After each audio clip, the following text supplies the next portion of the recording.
ஒரு அமைதியான கிராமத்தில் ஆர்வமும் கனவுகளும் நிறைந்த ஒரு சிறுவன் வாழ்ந்து வந்தான். அவன் மனதில் எப்போதும் ஒரு பெரிய சாகசம் செய்ய வேண்டும் என்ற ஆசை இருந்தது. ஒரு நாள் அந்த கிராமத்தின் அருகே உள்ள பழமையான மலையில் மறைந்திருக்கும் ஒரு பொக்கிஷம் பற்றிய கதையை அவன் கேள்விப்பட்டான். அந்த நொடியிலிருந்து அவன் மனம் அந்த பொக்கிஷத்தை தேட வேண்டும் என்ற எண்ணத்தால் நிரம்பியது. அந்த சிறுவன் தனது பயணத்தை தொடங்கினான். பாதை எளிதாக இல்லை.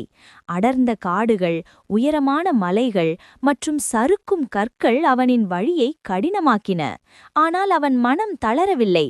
ஒவ்வொரு சவாலும் அவனுக்கு புதிய அனுபவமாக மாறியது.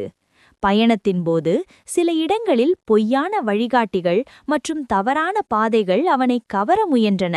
சில நேரங்களில் அவன் எளிதாக செல்வத்தை பெறலாம் என்று தோன்றும் வழிகளையும் கண்டான்.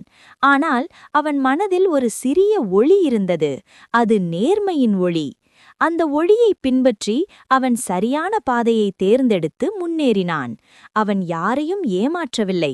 எந்த தவறான வழியையும் தேர்ந்தெடுக்கவில்லை. அவன் மனம் சுத்தமாக இருந்ததால் அவன் பயணம் மேலும் தெளிவாக மாறியது.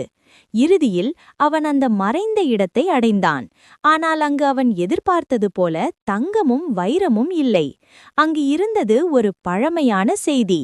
உண்மையான செல்வம் நேர்மை மற்றும் நல்ல மனமே. அந்த நொடியில் அவன் புரிந்து கொண்டான், உண்மையான பொக்கிஷம் தங்கமல்ல, நேர்மையான வாழ்க்கைதான் என்பதை. Thanks for watching.